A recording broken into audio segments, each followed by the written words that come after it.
Stuck behind a funeral. This is very inconvenient. I'm going to put it in my will that when I pop my clogs, there won't be a funeral procession, and if there is, it'll go at least 50 miles an hour. Oh, and they're going the way I'm going as well. This is so annoying. I need some decent music.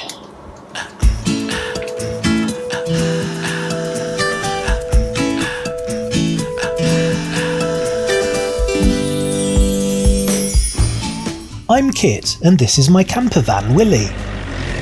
In September last year, I joined the VanLife community in the UK, exploring the local woods, parks, rivers and waterfalls in the nearby counties, and having a few hair-raising adventures along the way. In the previous episode, I drove through some gorgeous scenery, and a village with bunting, and a field of sheep with fleas. And I saw a penguin, and a cow saw me. And a meerkat saw everything. Please subscribe to stay abreast of my ongoing van life journey.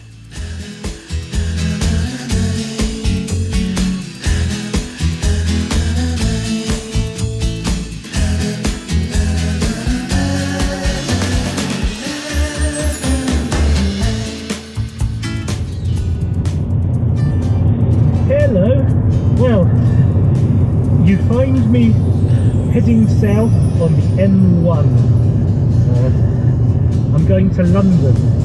This was not part of the plan, but things change. Earlier this week I had intended to drive to York, and I was going to take you on a little trip to a beautiful historic city. When I get free, you won't see me here for dust. The Phantom of the Opera is there.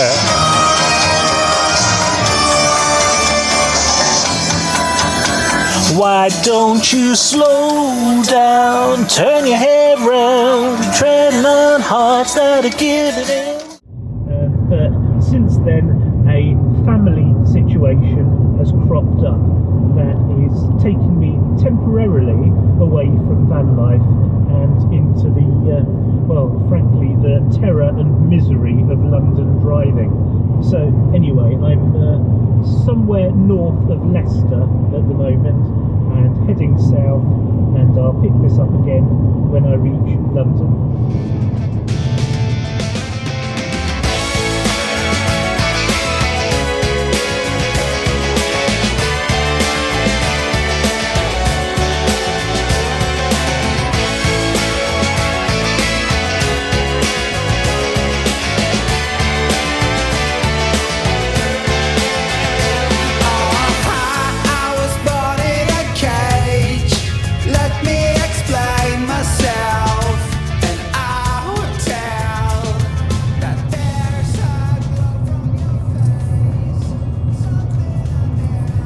This is intensely stressful. I'm at Wembley, I think. I'm on the North Circular Road. This is completely foreign to me. I've never been on this road before. I've never used this route before. The battery on my phone ran out, so I'm using an ancient sat-nav, an ancient TomTom, with a map that hasn't been updated in several dozen years. Am I going the right way? Very difficult to tell. Oh my god. This is the rush hour, isn't it? It's 8:15 in the morning, and I'm heading into central London in the rush hour. I couldn't have done this any worse if I'd bloody planned it. This is horrendous. I've been sitting in traffic for bloody ages, and it's only going to get worse. Also, I didn't want to go through central London. My stupid out-of-date sat-nav is forcing me to go through North and Central London in order to get to South London, where I want to go. I was hoping I could drive round the outside. And I just don't know the roads well enough to be able to navigate on my own. I'm reliant on technology to help me. And even with the technology, I'm not clever enough to manage it properly. And now I'm sitting in bumper to bumper traffic. The sun is so hot, it's like a greenhouse in here. I'm also frightened that the car's going to overheat.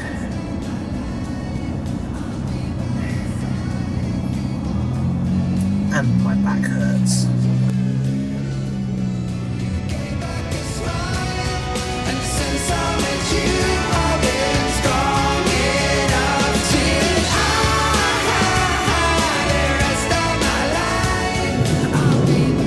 Well, this is it.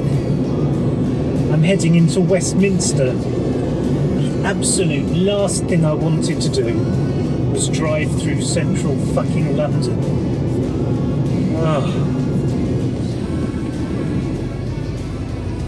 Welcome to Westminster.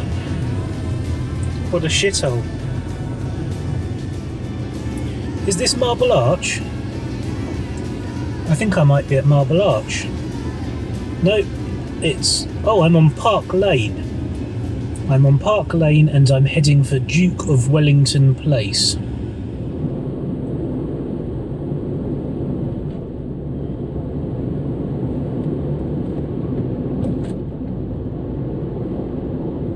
Well, this is Streatham. I'm at Streatham Hill. This is the northern end of Streatham, and I'm on the infamous Streatham High Road, which is also known as the A23 or the Brighton Road. This is the road that leads from London to Brighton, and Streatham is kind of in the middle of it. This was always a horrendous road. This has been, in the past, voted the worst road in London. I'm not sure if it's still considered that. It's pretty horrendous. I could have turned left here, and that probably would have been better. Because getting stuck on Streatham High Road and doing pretty much the whole length of Streatham High Road is going to be tiresome in the extreme. This used to be a cinema. I see it's closed down now. It's strange. I haven't been back here in 10 years, and it hasn't changed very much at all. And yet it's changed a lot.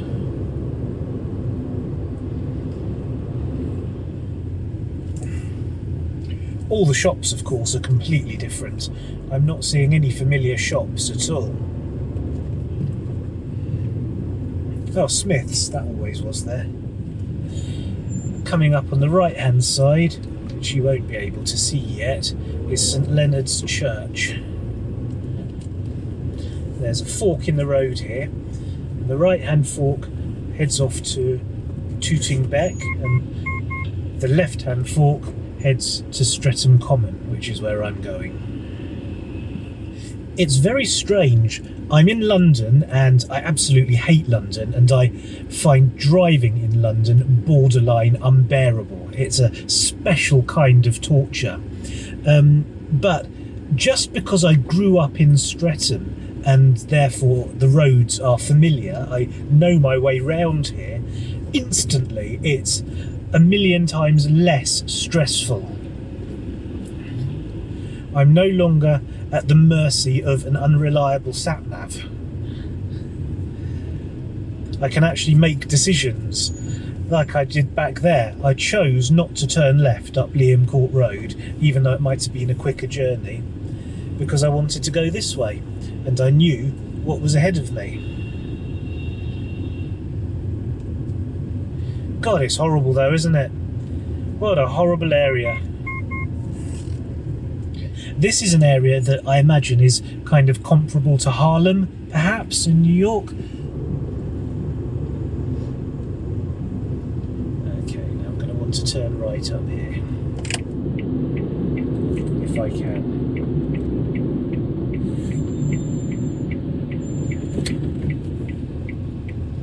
made it. That was good timing. Now we're heading into some back streets.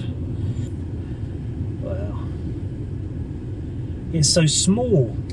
Everything's smaller than I remembered. Anyway, let's pull in here under a tree. I cannot express my relief at finally finishing this journey. It has been a horrific journey, but I made it. I didn't get too horribly lost. However, I've driven through all the worst of the chargeable zones, so I'm going to have to pay millions of pounds when I get home. I'm going to have to visit various websites and work out how much I owe, because otherwise I'll get fined. Anyway, so I am now outside my childhood home, which is my mum's house, and I'm going to go inside and pick up some things and just check things out a little bit, and then move on. So, I'm about to enter my family home where I lived from the ages of 4 till 20.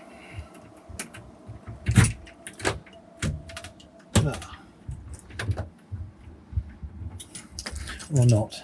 I'm a little bit thrown. I've just arrived at my childhood home, my mum's house, and I've only got the main key. There's another key that I don't have, and mum's in hospital, so I can't get in. So what I'm going to do instead is kill a bit of time by showing you some places. Yeah, that's what I'll do. I'll give you a little tour and show you some places, and then I'll head off to the hospital.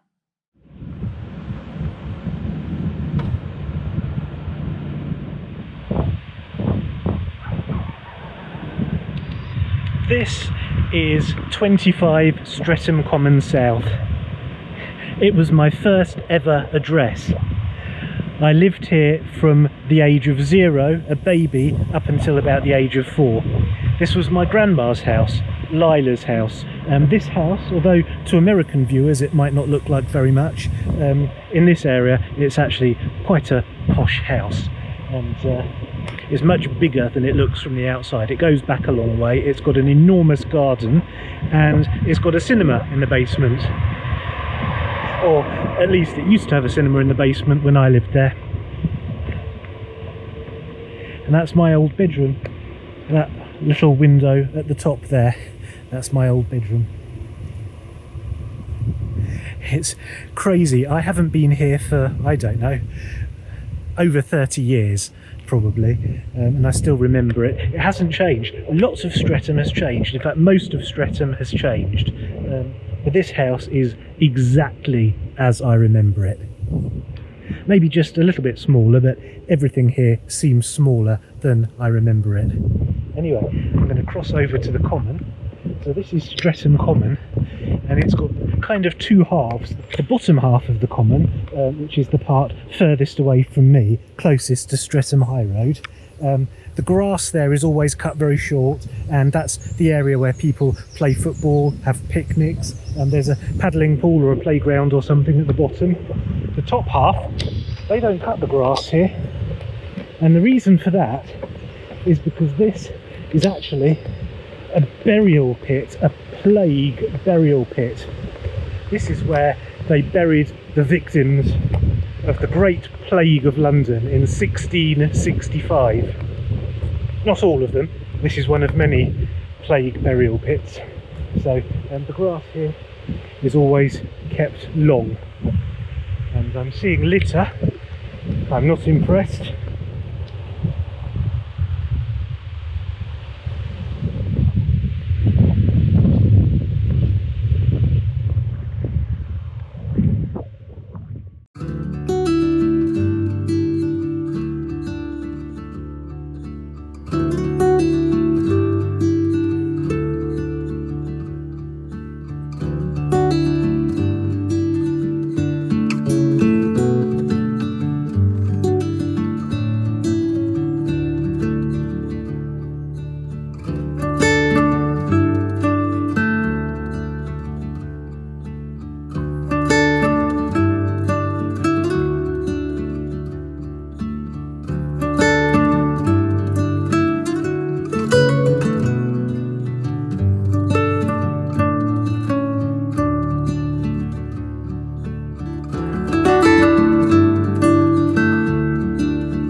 So, I've just been for a walk in the Rookery.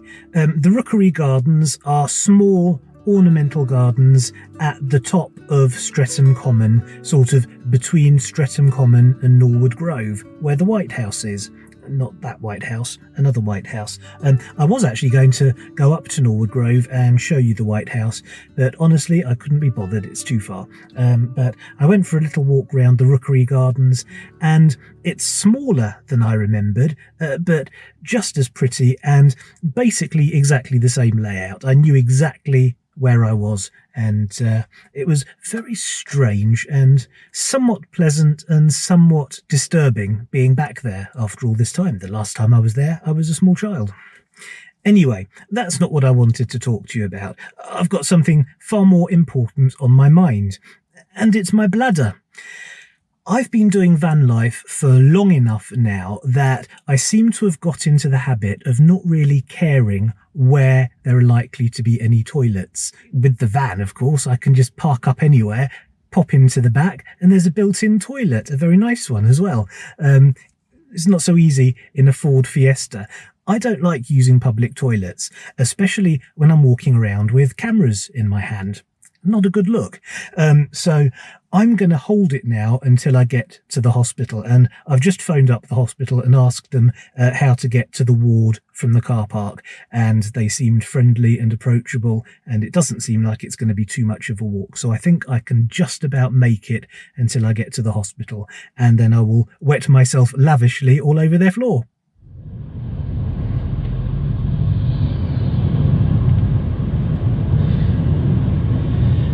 This is miserable.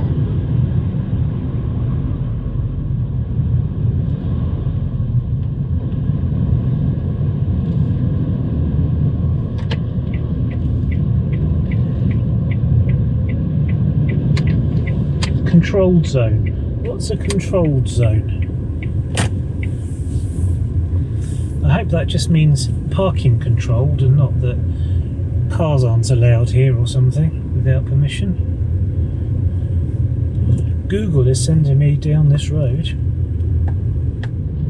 Oh, did I mention I hate driving in that? Flaps? Caution one-way flaps. That's what she said. Right, parking that way. Everything that way. Right, so parking that way, drop-off point that way, visitor car park that way. Oh, wait a minute, car park 2 that way. Oh, car park 1. Let's go for car park 1.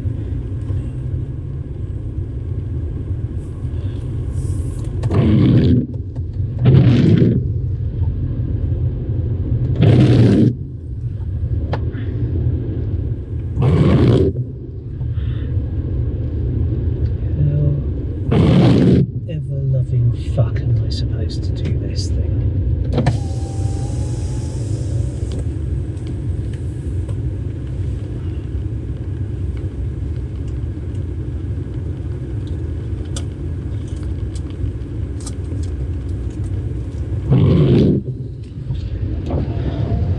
What a fiasco. I hurt myself. I hurt myself pushing the button.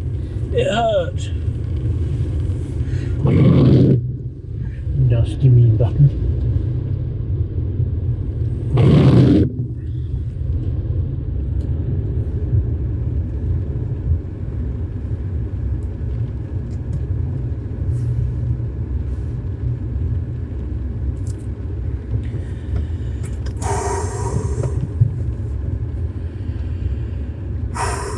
I made it.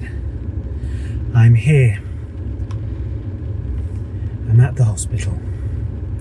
Now, how does this fucking ticket system work? What do I do with it?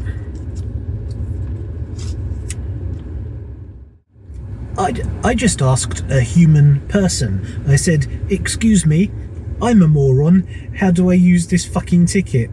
And she said, "You scan it." And I said, "Well, I gathered that by the QR code." And she said, "No, what you're supposed to do is you scan it when you leave." And I said, "Oh, right, I scan it myself with my phone." And she said, "No, you walk up to the machine and hold this up to the machine, and the machine scans it and then works out how much you owe, and then you pay." Do you remember the good old days when you used to just put coins in a slot?